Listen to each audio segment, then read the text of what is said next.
Hi అండి. Welcome to my channel జేఆర్ఆపేటి.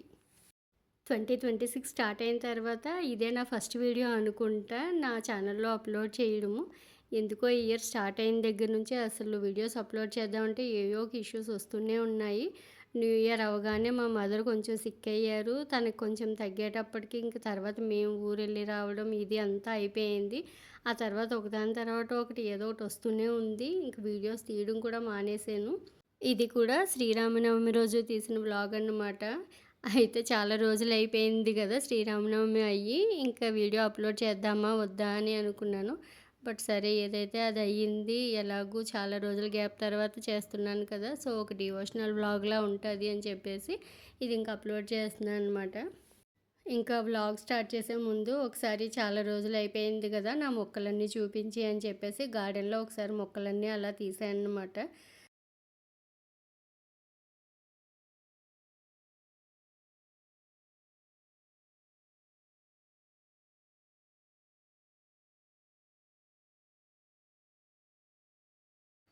ఇంకిదొచ్చేసి పిచ్చుకల కోసం తీసుకున్నాను. బట్ ఇది పెట్టిన దగ్గర నుంచి ఎందుకో ఒక్క పిచ్చుక కూడా రావట్లేదు దీంట్లోకి.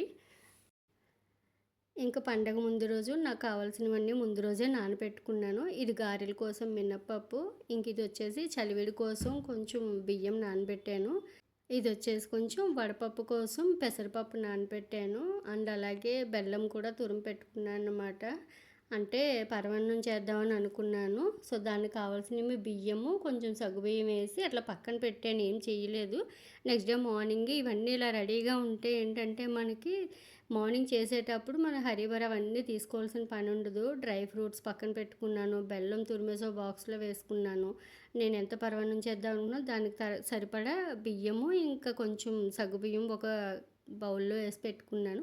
సో, ఇవన్నీ మార్నింగ్ ఏంటంటే తీసి కడిగేసుకుంటే అయిపోతది. చలివిడికి మార్నింగే చేస్తా అండి. అంటే కొంచెం వాటర్ అది వంపేసి ఒక 1 అవర్ అలా క్లాత్‌లో ఏసి పెట్టేస్తే తర్వాత నేను పిండి ఆడుకోవచ్చు కదా! అలా అని చెప్పేసి ముందు రోజే ఇవన్నీ చేసి పెట్టుకున్నా అనమాట. ఇంకా పులిహోర కోసం చింతపండు కూడా ఒక బౌల్‌లో ఏసి పెట్టాను. అంటే ఇవేం నానబెట్టను ఇప్పుడు. జస్ట్ అన్నీ ఒక బౌల్‌లో తీసి పెట్టుకున్నాను.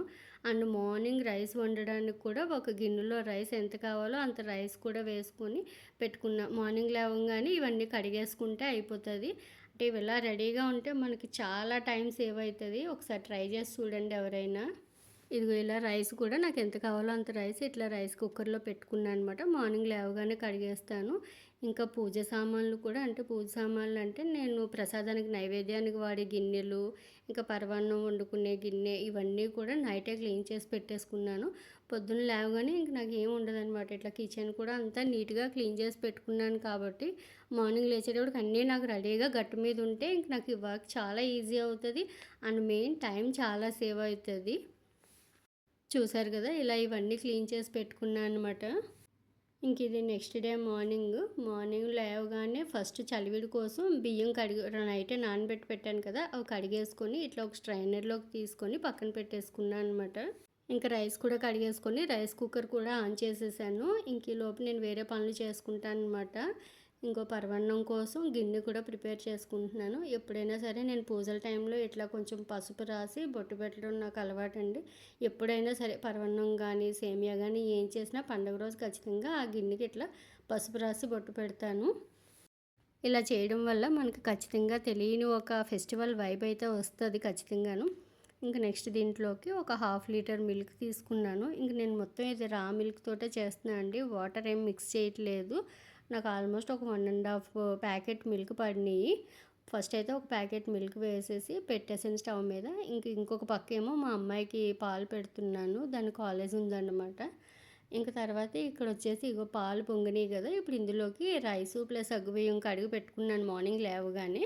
ఇంకా ఇప్పుడు అంటే ఒక హాఫ్ అన్ అవర్ అయినా నానితే కొంచెం బావుంటది కదా! అని చెప్పేసి మార్నింగ్ లేవగానే స్నానం చేసి కడిగేసాననమాట.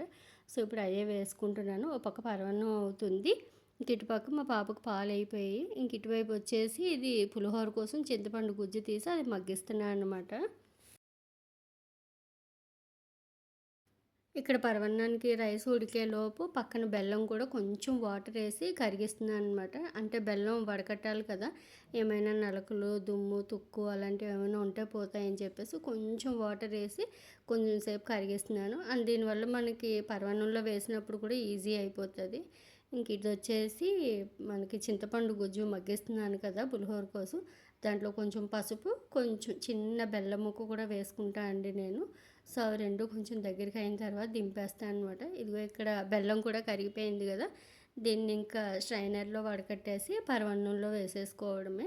ఇంక మనకి కరుగుతుంది, కరగాల్సిన పని ఉండదు. వెంటనే కరిగిపోతుంది. అది ఆల్రెడీ లిక్విడ్ రూపంలో ఉంది కాబట్టి ఇలా స్ట్రెయిన్ చేయడం వల్ల ఏమైనా నలకలు అయ్యి ఉంటే పోతాయి. మనం అదే డైరెక్ట్ బెల్లం వేసామంటే అవన్నీ మనకి పరమాన్నంలోకి వచ్చేస్తాయి కదా! బెల్లం వేసిన తర్వాత నాకు కొంచెం మిల్క్ తక్కువ అనిపించింది. అందుకే మళ్ళీ ఇంకొక హాఫ్ గ్లాస్ మిల్క్ యాడ్ చేశానన్నమాట.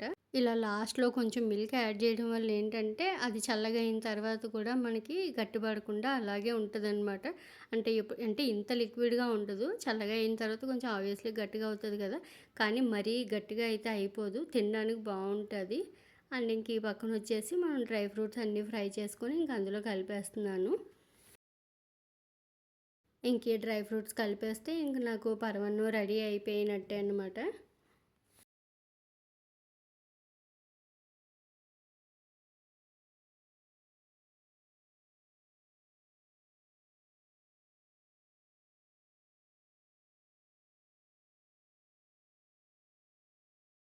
లాస్ట్‌లో దించడానికి ఒక్క నిమిషం ముందు కొంచెం ఇది పచ్చకర్పూరం వేసుకుంటున్నాను. ఇష్టమైన వాళ్ళు వేసుకోండి. బట్ వేయడం వల్ల టేస్ట్ చాలా బావుంటది. అంటే మనకి టెంపుల్ స్టైల్‌లో ప్రసాదంలా ఉంటదన్నమాట.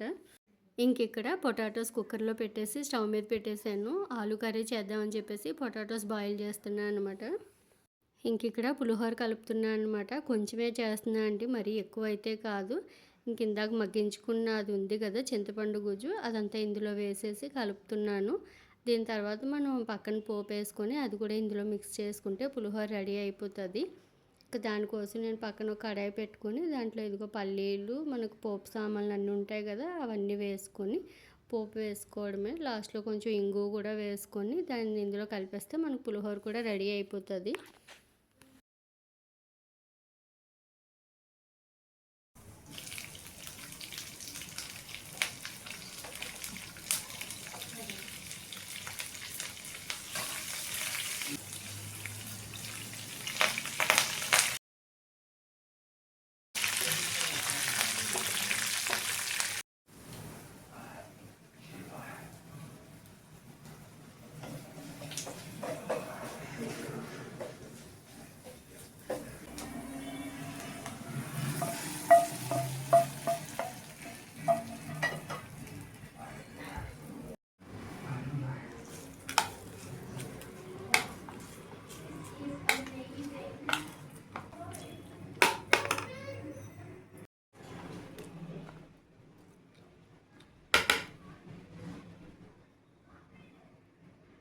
ఇంకా పులిహోర కూడా రెడీ అయిపోయిందండి.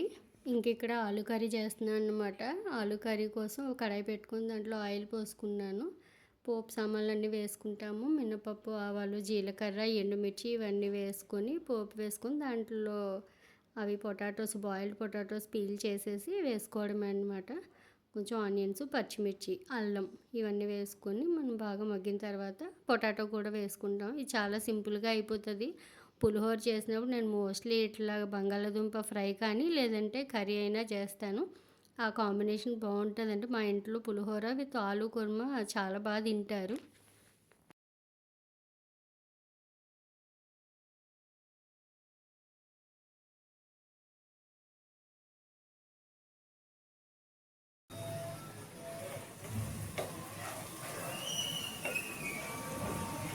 ఇక్కడ ఆలు కర్రీ రెడీ అయిపోయిందండి. పక్కన గారెలు వేద్దామని కడాయి పెట్టుకున్నాను. గారెల పిండి ఆల్రెడీ రుబ్బి పెట్టుకున్నాను అనమాట. నాకు యాక్చువల్లీ గారెలు వేయడం అయితే అస్సలు రాదు. బట్ ఏదో అలా బాగానే వేశాను. నాట్ బ్యాడ్ అంతే. సూపర్ అని చెప్పలేను కానీ బాగానే వచ్చాయి. ఫస్ట్ కొన్ని అయితే దేవుడికి తీసేసి తర్వాత మా హస్బెండ్కి బ్రేక్ఫాస్ట్ కింద కూడా అదే పెట్టేశాను. తనకి ఆఫీస్ ఉంది కదా, సో ఇంకా ఇవి చేస్తూనే వాళ్ళకు కూడా దేవుడికి నైవేద్యానికి అన్నీ కొంచెం కొంచెం పక్కన పెట్టేసి మిగతావి తనకి బాక్స్ పెట్టేసాను అనమాట. పులిహోర, రైసు, ఆలు కర్రీ ఇవన్నీని. ఇంకా వీటితో పాటు కొంచెం పరవన్నం దేవుడికి అన్నీ ఫస్టే గిన్నెలో పక్కన పెట్టేసుకొని మిగతా తనకి బాక్స్ పెట్టేశాను. ఇంక ఇక్కడ చలివిడి చేద్దామని చెప్పేసి అది రైస్ మిక్సీ పట్టుకున్నాను. నేను తడిపిండితో చలివిడి చేస్తున్నానండి. పొడిపిండితో కూడా చేసుకోవచ్చు, బట్ ఇది టేస్ట్ బాగుంటుంది. బెల్లం ఆల్రెడీ నైటే మెత్తగా తురిమి పెట్టుకున్నాను కదా, సో ఇంక వెంటనే బాగానే కరిగిపోయింది. నేను వాటర్ అయితే ఏం మిక్స్ చేయలేదండి. ఒక 2-3 స్పూన్స్ నెయ్యి వేసాను. అలా బాగా కలపగా ఇది బెల్లం బాగా మెత్తగా ఉంది కదా, బాగానే అయిపోయింది. నేను కూడా అవ్వదేమో, కొంచెం వాటర్ కలపాల్సి వస్తుంది అనుకున్నాను, కానీ బాగానే మెత్తగా అయిపోయింది. ఇంకా నాకు కొంచెం పిండి తక్కువ అయ్యి కొద్దిగా పిండి కూడా కలుపుకున్నాను అనమాట. బాగా వచ్చింది చలివిడి అయితే. యాక్చువల్లీ చలివిడి కూడా నేను ఫస్ట్ టైం చేస్తున్నాను అండి. ఎప్పుడు శ్రీరామనవమికి పానకం, వడపప్పు పెట్టేస్తాను నైవేద్యం కింద. ఈసారి చలివిడి కూడా ట్రై చేద్దామని చెప్పి చేశాను, బట్ నిజంగా చాలా బాగా వచ్చింది.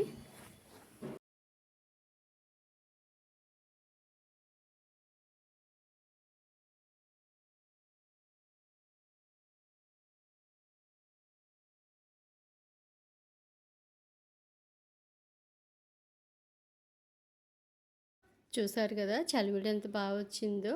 ఫస్ట్ టైం చేసినా నాకు బాగా అనిపించింది, అండ్ టేస్ట్ కూడా చాలా బాగుంది.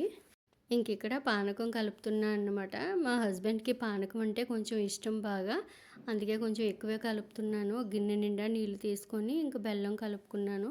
ఈ బెల్లం చూసారు కదా, నైటే నేను తురుము పెట్టుకోవడం వల్ల నాకు మార్నింగ్ చాలా ఈజీ అయిపోయింది అన్నిటిలోకి. ఇంక దీంట్లో లాస్ట్లో కొంచెం మిరియాల పొడి, కొంచెం ఇలాచీ పౌడరు కలుపుకొని లాస్ట్లో తులసాకులు కూడా వేసుకుంటే పానకం అయిపోతుంది. పానకం అయితే టేస్ట్ చాలా బాగా వచ్చిందండి.